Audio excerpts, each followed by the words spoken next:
Welcome everybody to episode 6 of the V2 Trading Crash Course, and this episode is titled Bookmap Part 1, where we will be introducing the overall idea of the heat map, and we'll be taking you through how to actually read the heat map, so you guys can take some time to practice before the next episode tomorrow.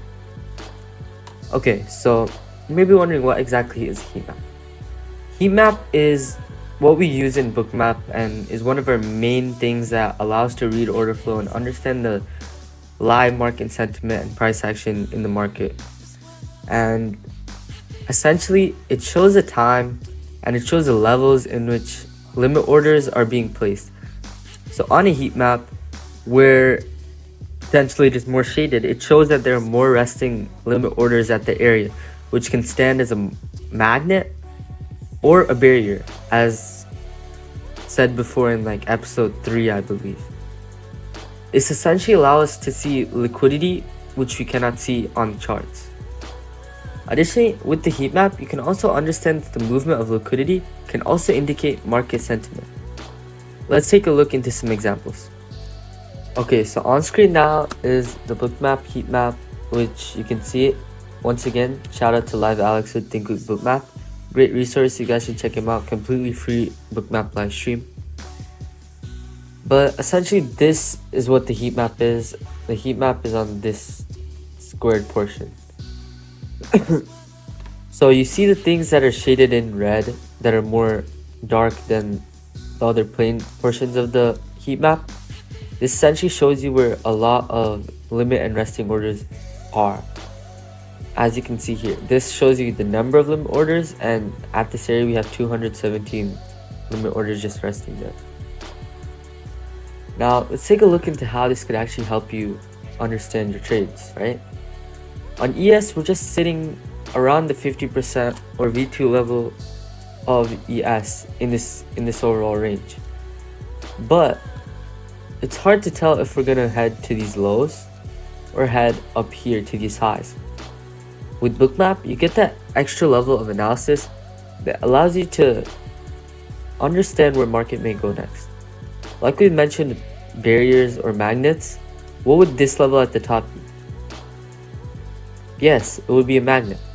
So if this is a magnet and this one could have previously been a magnet, but look what's happening to this one.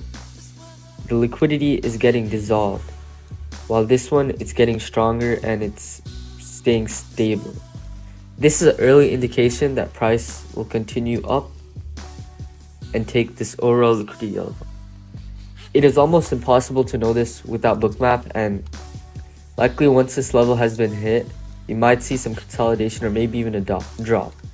That's why these levels are great areas to target and TPM.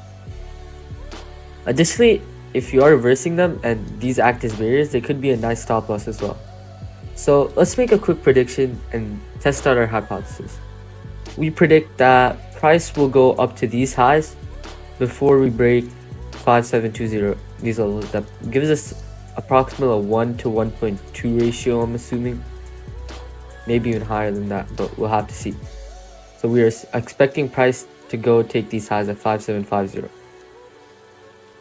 Let's move forward real quick. Look at what happens, guys. Right from that area of resistance, when this started getting stronger, so I'll push up and you took these levels. Let's see what happens at these levels now. Would you look at that? We broke these levels pretty hard with strength, but you see how there's big seller bubbles at the area? Showing that this is a good TP level. Furthermore, and now since it's been flipped, more liquidity has been gaining at the bottom. So now it's acting as a barrier. So once you break it, we could use this as an area to re-enter going for the longs. But that would be risky, as look what's formed down here, more liquidity. Let's see if price will go down and take this liquidity. It may or may not, because we did flip this area. I just have to see.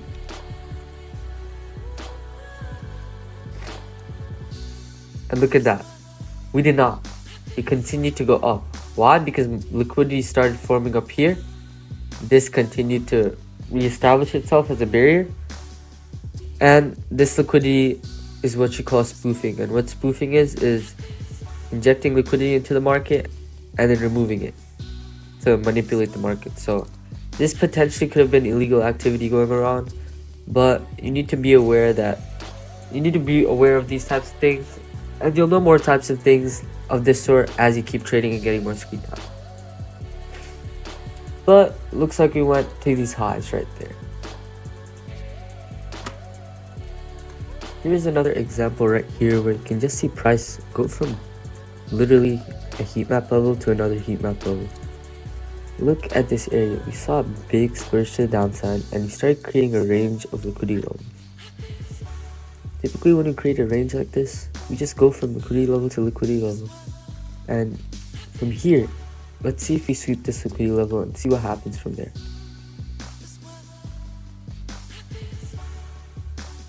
Alright, here's the sweep.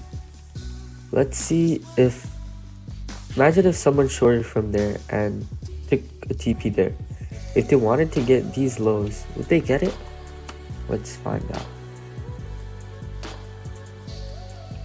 No, because this liquidity level rested nicely at this area. Now let's see if price can move up to this area right here where further liquidity has been placed.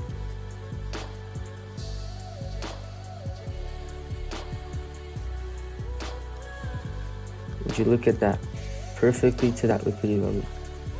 Now that we've been reestablishing liquidity up at those highs, maybe we take those highs, maybe we don't. Let's see.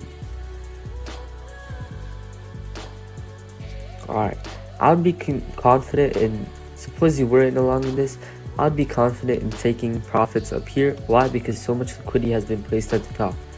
This could act as a barrier. So we want to be very risk managed as a trader, and that's why this might be a good take profit level. So those are two quick examples and walkthroughs of how you can use liquidity on the heat map in order to make more predictable and probable trades.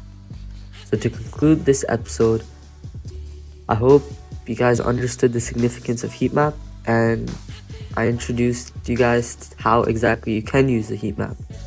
A lot of this is up for personal interpretation, but if you understand how this works, you should get to similar conclusions as many other individuals. Thank you so much. Join the Discord or leave a comment down below if you have any further questions, and I'll see you guys tomorrow. Thank you.